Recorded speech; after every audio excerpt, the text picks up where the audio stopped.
जय हिंद दोस्तों, ज्ञान एकेडमी प्रयागराज में एक बार आपका पुनः स्वागत है। मैं एसपी सिंह साइंस विषय के साथ आपका स्वागत अभिनंदन करता हूं। अभी आप लोगों ने पिछले वीडियो पर हमने आपसे कहा था कि केवल एक क्वेश्चनों की श्रृंखला चल रही है। अभी आप केवल जब तक पेट का एग्जाम नहीं हो रहा क्वेश्चन की केवल हम चर्चा करेंगे। इसके बाद हम आपको थ्योरी वाला साइंस पोर्शनों की तीनों पोर्शनों की चर्चा करवाएंगे। पिछले वीडियो में आप लोगों ने बहुत अच्छा प्यार दिया। हम उम्मीद करते हैं कि आप लोग इस वीडियो को जो देख रहे हैं, इन सभी वीडियो के क्वेश्चन आप किसी कॉपी पर नोट भी करते जा रहे होंगे। हमने आपसे पहले दिन ही चर्चा किया था कि ये केवल क्वेश्चन आपके इसी एग्जाम से रिलेटेड नहीं है, भविष्य में आप कभी किसी भी एग्जाम को देने जाएंगे, हर एग्जामों में इसी टाइप के क्वेश्चन आपको देखने को मिलेंगे। आते हैं आज उसी कड़ी पर। मैं अगर पहले क्वेश्चन की चर्चा करवाऊं आपसे, तो पहला क्वेश्चन है, पोलियो का वायरस शरीर में प्रवेश करता है। पोलियो का वायरस, अच्छा पोलियो एक आया है। अगर कभी आपसे क्वेश्चन कर दिया जाए कि पोलियो भारत देश से कब तक मुक्त कर दिया जाएगा, तब आप बताएंगे 2030 तक पोलियो भारत देश से मुक्त कर दिया जाएगा। और पोलियो दिवस कब मनाया जाता है, तब आप बताएंगे 24 अक्टूबर को क्या मनाया जाता है, पोलियो दिवस मनाया जाता है। पोलियो को पोलियो ड्रॉप के रूप में, वैक्सीन नहीं बल्कि पोलियो ड्रॉप के रूप में इसे समाप्त करने का लक्ष्य रखा गया है। अमिताभ बच्चन इसके ब्रांड एम्बेसडर हैं। और पहला ऑप्शन इस पे हम, पोलियो का वायरस शरीर में प्रवेश करता है। एक चीज अगर आपसे और निकालू क्वेश्चन, तो कभी अगर आपसे कह दिया जाए कि पोलियो किससे होता है, तब आप बताएंगे पोलियो वायरस द्वारा होता है। किससे द्वारा होता है? वायरस द्वारा होने वाला रोग है। और किससे होता है? मच्छर के काटने से, दूषित भोजन तथा जल से, तीसरा है थूक से, चौथा कुत्ते के काटने से। लगाइए आप इसमें ऑप्शन किस पर लगाएंगे। तब इस पे अगर मैं आपसे कहूं कि इस पे कौन सा सही होगा, तब इस पर सही होगा दूषित भोजन तथा जल के द्वारा हमारे शरीर के अंदर पोलियो हो जाता है। कुत्ते के काटने से क्या होता है, तब आप जानते हैं कुत्ते के काटने से हो जाता है रेबीज रोग। और अगर आपको याद हो तो हमने आपसे कहा था रेबीज से, पानी से डर लगने लगता है, इसे बोला जाता था हाइड्रोफोबिया। क्या बोला जाता था? हाइड्रोफोबिया। मच्छर काटने से, आपको पता है मच्छर काटने से कई रोग हो सकते हैं। जैसे आप जानते हैं कि मलेरिया अगर हमें होता है, तो मलेरिया में भी क्या होता है, मादा एनाफिलीज एक मच्छरनी होती है। मादा एनाफिलीज मच्छरनी होती है, जिसके काटने से क्या हो जाता है, मलेरिया हो जाता है। और मलेरिया 4 प्रकार का होता है, Plasmodium vivax, Plasmodium malariae, Plasmodium ovale, और इसके बाद एक और है प्लाज्मोडियम फैल्सीफारून। ये 4 प्रकार के मलेरिया होते हैं। सबसे खतरनाक जो होता है वो प्लाज्मोडियम कौन सा होता है? मलेरी। इसके बाद मैं अगर अगले क्वेश्चन की चर्चा आपसे करवाऊं, तो अगला जो क्वेश्चन है, निम्नलिखित में से कौन सा सुमेल है, अर्थात कौन सा मिलता है? मोतियाबिंद। मोतियाबिंद आंख से संबंधित रोग है, इसमें दिया है आंख। इसका मतलब पहला कौन सा गलत हुआ। दूसरा कह रहा पीलिया। पीलिया में कौन सा अंग खराब होता है? यकृत। यही ऑप्शन सही है।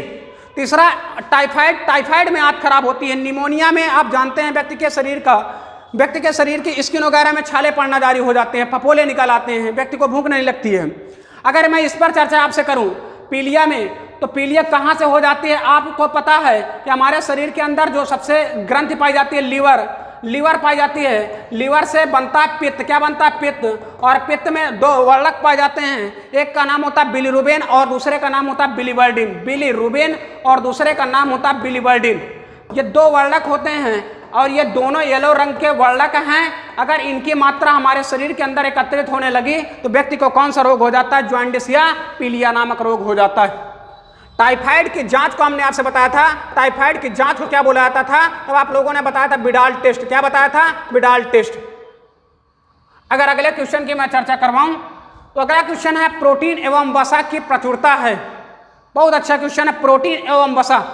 अब आपको प्रोटीन देखें तो तुरंत दिमाग जाएगा सोयाबीन में, नारियल में जाएगा, सूरजमुखी में जाएगा, मूंगफली में जाएगा। आप क्वेश्चन कहा है कि प्रोटीन एवं वसा दोनों की प्रचुरता किसमें होती है? नारियल में, सोयाबीन में, मूंगफली में और सूरजमुखी में। तब आप ऑप्शन किसको लगाएंगे? मूंगफली को। किसको लगाएंगे? मूंगफली में। अर्थात मूंगफली के अंदर प्रोटीन भी बहुतायत मात्रा में पाई जा रही है और फैट या वसा भी बहुतायत मात्रा में पाई जा रही है। सोयाबीन में 46% तक क्या पाई जाती है? प्रोटीन पाई जाती है। क्या पाई जाती है? प्रोटीन पाई जाती है। अगर मैं अगले क्वेश्चन की आपसे चर्चा करवाऊं, तो शरीर के किस भाग में पित्त का निर्माण होता है? बहुत अच्छा क्वेश्चन है। कहा है कि शरीर के किस भाग में पित्त का निर्माण होता है? हमने आपसे अभी चर्चा जस्ट किया कि हमारे शरीर के अंदर पित्त बनता कहाँ पर है, तब आप बताएंगे पित्त या बाइल जोश बनता है यकृत के अंदर। कहाँ पर बनता है? यकृत के अंदर। और स्टोर कहाँ पर होता है? भंडारित कहाँ पर होता है? तब आप बताएंगे कि भंडारित होने के लिए पित्ताशय के अंदर जाता है, और पित्ताशय को अंग्रेजी में बोला जाता है गॉल ब्लैडर। क्या बोला जाता है? Gall bladder. तो इसमें पित्त का निर्माण होता है, अर्थात पित्त बनता कहाँ पर है? तो अग्न्याशय और अमाशय तो पहले ही गलत हो गए। पित्ताशय की थैली के अंदर स्टोर होता है, बनता कहाँ पर है? यकृत के अंदर। अच्छा, यकृत किसका बना होता है? तब आप बताएंगे कि यकृत बना होता है हिपैटिक सेल का। किसका बना होता है? हिपैटिक सेल का। हिपैटिक सेल के बने होने के कारण यकृत के अध्ययन को क्या बोला जाता है? तब आप बताएंगे हिपैटोलॉजी। क्या बोला जाता है? हिपैटोलॉजी कहा जाता है। यकृत का वजन कितना होता है? तब आप बताएंगे 1.5 किलोग्राम का। इसी के अंदर, और आपको पता है कि हमारे शरीर के अंदर इसी के अंदर फॉर्मेशन किसका होता है? यूरिया का। किसका होता है? यूरिया का। इसी के अंदर क्या बनता है? पित्त भी बनता है। अगले नंबर पर मैं और चर्चा आपसे करवाऊं तो क्वेश्चन कहा है WBC का बनना तथा RBC का विनाश होना। इधर समझिएगा, WBC का पूरा नाम क्या होता है? White blood corpuscles. क्या नाम होता है? व्हाइट ब्लड कार्पसेल्स, अर्थात इसे बोला जाता है श्वेत रुधिर कणिकाएं। क्या बोला जाता है? श्वेत रुधिर कणिकाएं। इसकी काउंटिंग हमारे शरीर के अंदर कितनी पाई जाती है? तब आप बताएंगे कि इसकी काउंटिंग 8000 से लेकर 10,000 तक क्या पाई जाती है? WBC की काउंटिंग पाई जाती है। WBC का काम क्या है? तो WBC का काम आप बताएंगे शरीर के अंदर रोग प्रतिरोधक क्षमता बनाए रखना, अर्थात शरीर के अंदर रोगों से लड़ने की क्षमता प्रदान करना। इसके बाद अगर RBC की चर्चा करवाऊं तो RBC पर आप लोगों ने हमसे कहा था कि RBC का पूरा नाम क्या होगा? अब आप बताएंगे रेड ब्लड कार्पसेल्स। क्या होता है? रेड ब्लड कार्पसेल्स होता है। इसके बाद इसकी काउंटिंग कितनी होती है? तब पुरुषों के अंदर आप लोगों ने बताया था कि 50 से 55 लाख प्रतिघन मिलीमीटर पाई जाती है, जबकि स्त्रियों के अंदर कितनी पाई जाती है? तब आप बताएंगे 45 से 50 लाख प्रतिघन मिलीमीटर क्यूब पाई जाती है। कभी कभी RBC की संख्या घटने लगती है, उसे बीमारी को बोला जाता है क्या? इनीमिया। क्या बोला जाता है? इनीमिया। RBC का मेन काम क्या है? ऑक्सीजन और भोजन का संवहन करना। क्या काम होता है? ऑक्सीजन और भोजन का संवहन करना। तो RBC मरने कहाँ पर जाती है? तब आप बताएंगे प्लीहा के अंदर। कहाँ पर जाती है? प्लीहा। और प्लीहा को बोला जाता है RBC का कब्रस्तान। क्या बोला जाता है? प्लीहा को बोला जाता है RBC का कब्रस्तान। WBC का बनना, WBC बनने के लिए कहाँ पर जाती है? ये जाता है प्लीहा के अंदर। अर्थात कभी अगर आपसे क्वेश्चन पूछ लिया जाए कि RBC का कब्रस्तान किसे कहा जाता है, तब भी आप किसे बताएंगे? प्लीहा को। मम्मी के यूट्रस में बनने वाला पहला ऑर्गन कौन सा है? तब भी आप बताएंगे कौन सा है? प्लीहा है। कौन सा है? प्लीहा है। इसके बाद मैं अगर अगले क्वेश्चन की चर्चा करवाऊं, स्नायु जोड़ता है। स्नायु को क्या बोला जाता है? स्नायु को बोला जाता है लिगामेंट। क्या बोला जाता है? लिगामेंट। लिगामेंट किसको किसको जोड़ता है? तब आप बताएंगे bone to bone joint is called ligament, अर्थात हड्डी से हड्डी के जोड़ को क्या बोला जाता है? तब आप बताएंगे क्या? स्नायु। क्या बोला जाता है? स्नायु। अगर यहीं पर दे दिया जाए कि कंडरा किसको जोड़ता है? कंडरा किसको जोड़ता है? तब आप बताएंगे कंडरा जोड़ता है बोन टू मसल्स। किसको जोड़ता है? बोन टू मसल्स जोड़ने वाला काम कौन करता है? कंडरा करता है। अर्थात स्नायु में आप किसे लगाएंगे? इसे लगाएंगे हड्डी को हड्डी से जोड़ने वाले को। हमने आपसे पहले दिन हड्डी के बारे में चर्चा किया था कि कभी अगर आपसे क्वेश्चन पूछ लिया जाए कि हड्डी के अंदर पाए जाने वाले आयन का नाम क्या है, तो आप बताएंगे कैल्शियम। हड्डियां किसकी बनी होती हैं? कैल्शियम और फास्फोरस की बनी होती हैं। कैल्शियम और फास्फोरस की मात्रा को कौन नियंत्रित करने का काम करता है? तब आप बताएंगे पैराथायरॉक्सिन हार्मोन्स।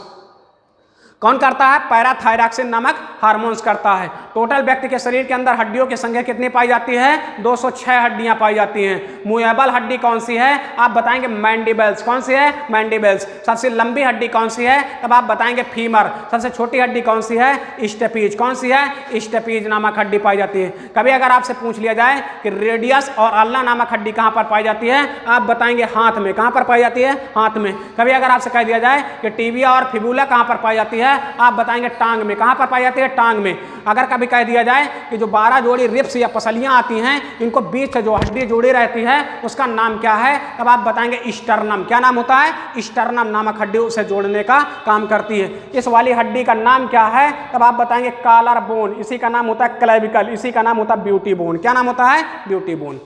आते हैं अगले नंबर पर, क्वेश्चन की चर्चा करते हैं। प्रकाश संश्लेषण के दौरान पैदा होने वाली ऑक्सीजन का स्रोत है।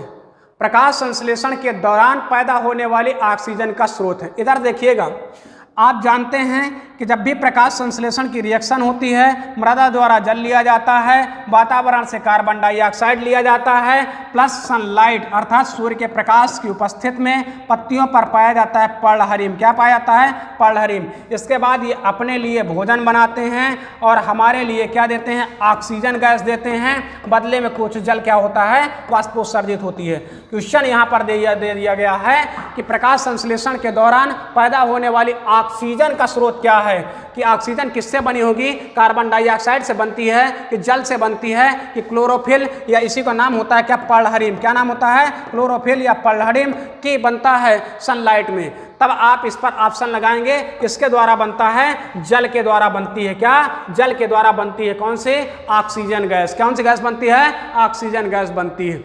इसके बाद अगर आपसे कभी क्वेश्चन कह दिया जाए कि प्रकाश संश्लेषण की प्रकाशीय अभिक्रिया कहाँ पर होती है, प्रकाश संश्लेषण की प्रकाशीय अभिक्रिया कहाँ पर होती है, तब आप बताएंगे हरित लवक के ग्रेनम भाग में। कहाँ पर होती है? हरित लवक के ग्रेनम भाग में। कभी अगर आप कह दिया जाए कि प्रकाश संश्लेषण की अप्रकाशीय अभिक्रिया कहाँ पर होती है, तब आप बताएंगे कि हरित लवक के स्ट्रोमा भाग में। कहाँ पर होती है? स्ट्रोमा भाग में। कई बार क्वेश्चन पूछा गया है कि प्रकाशीय अभिक्रिया कहाँ पर होती है, तब आप बताएंगे प्रकाशीय अभिक्रिया हरित लवक के ग्रेनम भाग में होती है। कहाँ पर होती है? ग्रेनम भाग में होती है। अंधकार अभिक्रिया कहाँ पर होती है? स्ट्रोमा भाग में। ऑक्सीजन किससे बनती है? आप बताएंगे जल द्वारा। किसके द्वारा बनती है? जल द्वारा।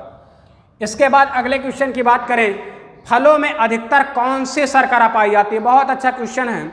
हमने एक दिन आपसे क्वेश्चन भी किया था कि इसके लिए आप एक ट्रिक याद रखा करें, जिस ट्रिक का नाम है सुमाला। क्या नाम है? सुमाला। सु से क्या होता है? तब आप बताएंगे सुक्रोज। क्या होता है? सुक्रोज। मा से क्या होता है? आप बताएंगे माल्टोज। क्या बताएंगे? माल्टोज। और ला से क्या होता है? तब आप बताएंगे लैक्टोज। क्या होता है? लैक्टोज।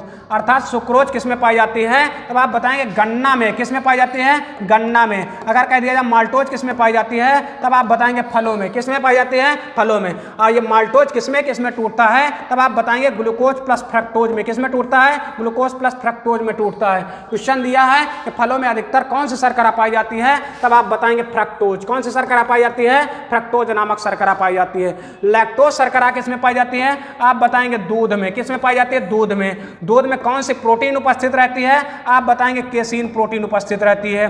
दूध की शुद्धता मापने वाले यंत्र का नाम क्या होता है? आप बताएंगे लैक्टोमीटर। क्या नाम होता है? लैक्टोमीटर। दूध से दही में बदलने वाले जीवाणु का नाम क्या होता है? लैक्टोबैसिलस। क्या नाम होता है? लैक्टोबैसिलस जीवाणु का नाम होता है। ग्लूकोज आप जानते हैं, ग्लूकोज जो भी हम चावल वगैरह लेते हैं जैसे C6H12O6, ग्लूकोज ये एक प्रकार का क्या है, तब आप बताएंगे कि ये एक प्रकार का कार्बोहाइड्रेट होता है। और कार्बोहाइड्रेट क्या होते हैं? कार्बन, हाइड्रोजन और ऑक्सीजन से मिलकर बनी हुई संरचना क्या कहलाती है? कार्बोहाइड्रेट कहलाती है। इनका अनुपात कितना होता है? 1:2:1 का इनका अनुपात होता है। इसके बाद अगले क्वेश्चन की अगर मैं आपसे चर्चा करवाऊं, हींग बहुत अच्छा क्वेश्चन है, कई बार एग्जाम में क्वेश्चन पूछा गया है। हींग का वनस्पति नाम फिरुला आसाफोटिका। क्या नाम होता है? फिरुला आसाफोटिका। यह हींग का वनस्पति नाम है। प्राप्त होता है, किससे प्राप्त की जाती है? अर्थात हींग किससे प्राप्त होती है?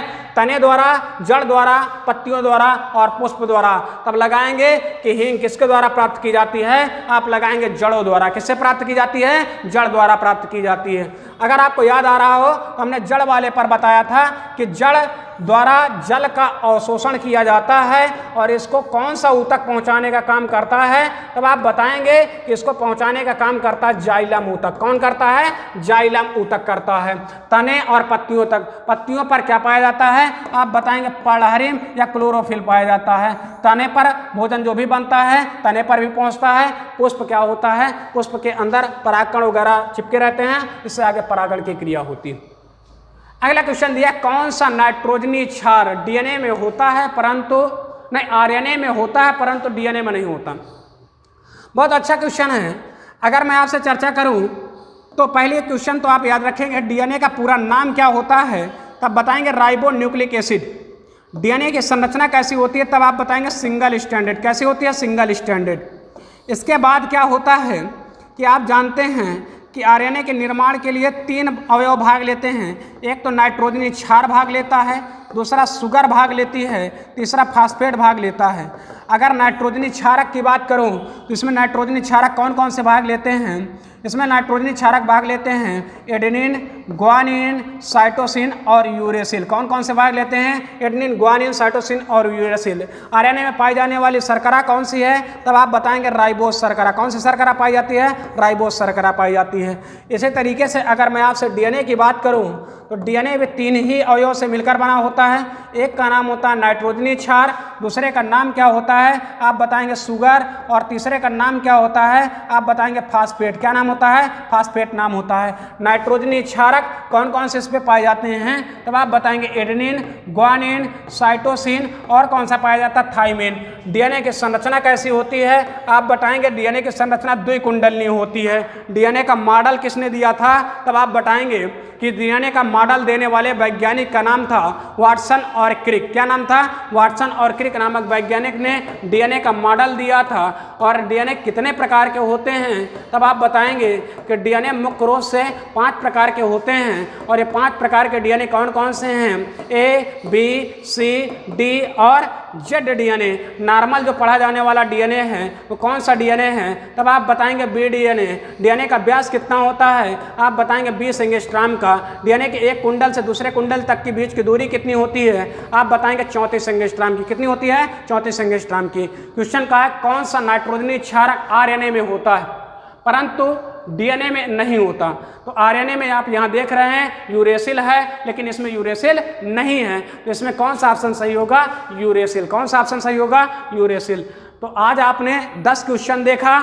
इन 10 क्वेश्चनों को आप अपने घर पर कॉपी पेन पर नोट कर लीजिएगा। देखिएगा आने वाले एग्जाम पे ये कहीं ना कहीं आपको ये क्वेश्चन जरूर देखने को मिलेंगे। आज यहीं तक, शेष बकाया जो भी है ये श्रृंखला लगातार ऐसे ही चलती रहेगी। प्रतिदिन आप क्वेश्चनों की एक श्रृंखला आपको देखने को मिलती रहेगी। प्रतिदिन 10 क्वेश्चन, 12 क्वेश्चन, 15 क्वेश्चन। अब आने वाले दिनों पर हम आपको क्वेश्चनों की श्रृंखला बढ़ाते चले जाएंगे। आज की क्लास यहीं तक। जय हिंद।